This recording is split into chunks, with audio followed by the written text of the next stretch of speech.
아니, 저 보도는 또 뭡니까? 전 보도를 들어도 잘 이해가 안 되네요. 박 기자, 저게 무슨 얘기죠? 첨단 선박을 진수시켰는데 아까 국방부 대변인의 얘기는 성능 테스트가 안 됐다고요? 예, 원래 선박은 진수를 하면은 특히 이제 그 군함은 1년 내지 2년 정도 성능 시험을 한 뒤에 정식으로 전력과 이렇게 취역을 하게 됩니다. 근데 1년 7개월까지 만들고 있다면은 그 시간이 너무 길고 그렇다면 혹시 이제 중간 성능 시험 과정에서 어떤 문제가 났을 수도 있다는 그런 이제 의심이 들게 하는 겁니다. 그러면 무조건 이제 토포론 공보부터만 한 거밖에 더 됩니까? 그러니까 진수 과정에서 완전히 다 전력화가 돼서 취역한 것으로 일반인이 진수하고 취역을 잘 모르니까 잘 안 거죠. 진수는 배 모양을 다 만들고 달 거 다 달아서 일단 물에 띄우는 겁니다. 조선소에서 만들어서. 예. 그렇지만 물에 뜬다고 해서 모든 배가 그대로 움직일 수도 없고, 그리고 특히 군함은 다양한 작전을 해야 되기 때문에 그 작전에 걸맞은 다양한 어떤 성능이 있는지 이런 상황에서 이제 있는 장비가 제대로 작동하는지 이것으로 이제 작전을 펼 수 있는지 실험을 해야지 이제 실전에 배치되는데 그 과정 시험이 보통 1년 내지 2년인데 이건 네. 너무합니다. 미군에 항공모함 한 1, 2년이면 되고 그 최첨단 군함들 전부 그 정도인데 근데 아까 보도에 너무합니다. 의하면 이거는 보도에 의하면 독도함인가 뭐 이렇게 했다는 거예요, 한번? 중간에 한번 아마 이게 취역까지의 성능 실험 과정에서 한 번 한 걸 가지고 완전히 이제 그러한 전력과 힘을 가지게 됐다. 이런 식으로 이제 홍보에 좀 앞장선 듯한 느낌이 있습니다. 네, 그건 그 정도 말씀 듣고 박 기자. 네. 다시 한번 사고 전반적으로 짚어보죠. 사고 원인은 이제 아무래도 이른바 변침 그걸로 거의 확정이 된 것 같고 네. 현재 우리가 희망을 걸고 있는 것은 이 배 안에 에어포켓 그리고 거기에 우리 실종자들이 많이 좀 있기를 그거 네. 아니겠습니까? 좀 설명 좀 해주시죠. 네. 지금 이 준비한 이 패널은 지금 이제 이 배가 수위가 올라오면서 지금 배가 좀 가라앉은 걸로 나와서 그렇지만 이 세월호가 지금 현재 이런 상태로 수면 밑에 내려가 있죠. 이제 보시면 이 선박의 구조를 조금 말씀을 드릴게요. 지금 이렇게 겉으로 보시면 이걸 한번 잠깐 보겠습니다. 일단 지금 보시는 대로 지금 수면 밖으로 나와 있어 보였던 곳이 선수입니다. 배 앞쪽. 예. 그리고 여기가 선미죠. 배가 이제 전복됐기 때문에 지금 여기 보시는 것이 갑판이라고 하면 이 갑판에서부터 1층, 2층, 3층, 4층, 5층 갑판에서부터 5층까지 되어 있습니다. 그렇죠. 그리고 그 갑판 바로 밑에 자동차와 컨테이너 화물이 실려 있습니다. 그런데 이제 학생들이 주로 있었던 곳이 4층입니다. 3층, 지금 아까 원래 이 잠수부들이 진입했다고 발표가 나왔던 식당이 3층에 있고 객실은 4층에 있는데 이 3층 식당이 배 정 한가운데 여기에 있습니다. 네, 네. 그리고 학생들 이 3층 식당이 가운데 여기에 있고 그리고 요 바로 뒤편에 편의점이 있고 이곳에 270명 정도가 들어갈 수 있는 큰 공간이 있습니다. 네. 그리고 이곳에 8명씩 들어갈 수 있는 객실도 있고요. 그리고 이 바로 위층, 이 4층에 보통 8명씩 들어갈 수 있는 방들이 굉장히 많은데 이곳에 1반부터 10반까지 이 안산 단원고등학교 학생들이 쭉 있었습니다. 이 식당으로 내려가는 계단 통로가 있는데 이쪽으로 학생들이 기다리고 있었고 식당에 많이 모여 있었죠. 그런데 하나 주의해야 될 점, 주목할 점은 이 3층 식당이 외부로 연결되는 탈출구이자 출입구가 있어요. 그래서 아까 그 안전선이 식당으로 가는 것도 이곳이 바로 탈출구이자 또 출입구였기 때문입니다. 아무튼 이게 지금 배가 이렇게 돼 있는 상태에서 지금 이게 물속으로 이렇게 지금 가라앉아 있는 상태죠. 예.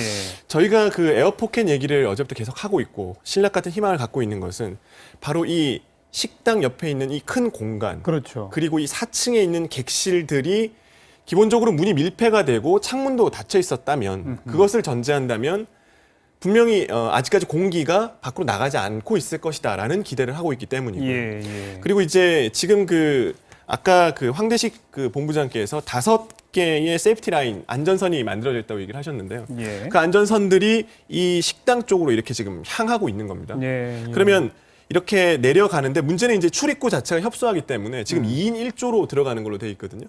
그래서 이렇게 들어가서 내부로 이제 내부에서 이제 여러 가지 탐색 작업을 먼저 벌인다고 그래요. 그래서 식당에서부터 계단을만 올라가면 바로 위가 객실하고 연결이 됩니다. 그래서 일단 아까 이 지금 3시부터 시작되는 이 정조 시간이 4시 20분이기 때문에 이제 예. 작업이 시작되는데 예. 안에까지만 들어갈 수 있다면 이 선내 진입 작업이 성공한다면 곧 어떤 새로운 구조 소식들이 들려오지 않을까 생각하게 됩니다. 바로 그 이유 때문에 1차 진입 시도가 식당 칸으로 되어 있는 거로군요. 네, 그렇습니다.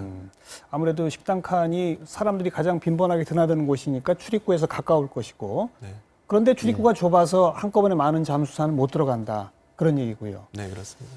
지금 방금 그 대책본부에서 이 선박에 부력 공기 주머니를 설치한다 이런 보도가 있었는데 진춘택 위원장이 좀 설명해 주세요. 부력 공기 주머니를 설치한다는 건 어떤 이유죠?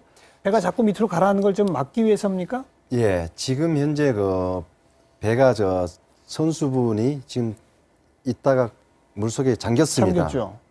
잠겨도 확 잠긴 것이 아니고 어느 정도 있는 것 같은데 더 이상 그 가라앉는 것을 방지하기 위해서 에어 자켓을 넣어서 우선 그걸 방지하려고 그렇게 지금 설치하는 것 같습니다. 예. 현재 상태에서 더 밑으로 가라앉지 가라앉지 않게. 말아라. 아, 만약 가라앉으면은 작업하는데 조금 그 그렇죠. 악조건이니까. 그리고 지금 대형 크레인선들도 이제 현장에 도착해 있지 않습니까? 예. 크레인선에서 뭐 배를 끌어올리는 거는 지금 아직 작업이 그때 단계가 아니긴 합니다만 그냥 배가 더 밑으로 빠지지 못하게 이렇게 고정시킬 수는 없는 건가요? 그래서 어저께 제가 그 말씀을 드렸습니다. 물 위에 나와 있을 때 네. 빨리 줄이라도 감아서. 감아놔 놓으면은 나중에 올릴 때는 어차피 이 큰 체인이 들어갑니다. 예. 이게 들 수가 없어요. 예. 그러면은 와이어 줄이라도 감아놔 놓으면은 나중에 조금 내려가서 수월하게 할 수 있게끔 어저께 좀 해라. 어저께 제가 다른 방송에서 그걸 했습니다. 네. 근데 오늘 예상대로 물속에 잠기네요. 그 언제 잠길 줄은 예상을 못 했는데 너무 빨리 지금 잠겼네요. 지금 보니까. 그러니까 그렇게 크레인으로 고정이라도 시키는 작업은 크레인이 뭐 지금 와갖고 지금 할 일은 없습니다. 일단 현재 그것만 그런데요. 해놓고 해놓으면 나중에 가라앉아도 다시 또 연결해서 당기면 되니까 지금 그게 조동 조치가 조금 미흡하지 않았나. 네, 네. 그렇죠. 이 그 크레인을 통해서 배를 인양하는 것은 생존자에 대한 확인 또 구출, 구조 이게 다 끝난 후에 보통 그럼요. 하게 되죠. 예, 맞습니다. 그거는 배를 그냥 인양하다 보면은 오히려 생존자들한테 위험할 수 있기 때문이니까. 예, 예. 그 두 작업을 동시에 할 수는 또 없는 거고요. 동시에는 할 수가 없습니다. 어허. 동시에는 할 수 없고, 어저께 내가 지금 현재 와이어를 걸으라는 것은, 그냥 인양을 하기 위한 것이 아니고, 그냥 나중에 앉았을 때, 가라앉았을 때를 대비해서 해놓으란 것이지, 인양하려고. 묶어놓기만 한다. 그 자리에서 인양하면서 뭐 구조하고, 그렇게 하라는 뜻이 아닙니다. 예.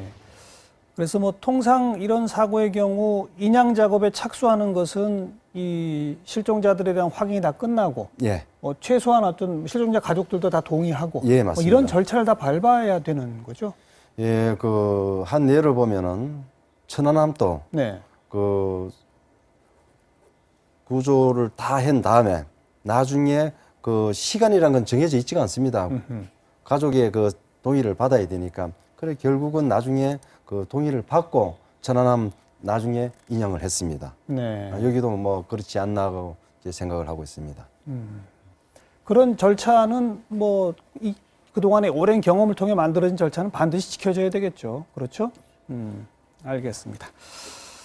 자, 그리고 에어포켓 얘기가 우리가 이제 중점적으로 했고 그 위치까지 설명을 해 주셨는데 네. 그런데 시간이 많이 흘렀지 않습니까? 네. 그 정도의 시간이면 잔존 공기가 어느 정도에 따라서 위험할 수도 있고 그렇지도 않고 그렇지 않을 수도 있고 진 위원장 보실 때는 어떻게 생각하십니까? 에어포켓에 공기가 많이 있었다면 시간이 많이 흘렀지만 아직도 생존해 있을 가능성이 있습니까? 어떻습니까? 그건 참 판단하기가 어렵습니다. 지금 현재 공기가 있다고 해도, 거기가 물이 차기 때문에 저체온증으로 조금 문제가 있지 않나. 그런 생각도 들고 있습니다. 네. 그래서 이제 그 구조대에서는 이 작은 방보다 큰 방에 만약에 이 실종자들이 여러 명이 있을 수 있다면 서로 간에 예. 체온을 좀 유지해서 좀 구조할 수 있는 가능성이 더 많지 않은가 해서 그런 쪽으로 더 수색을 하고 있는 것으로 그렇게 소식도 들어오고 있습니다.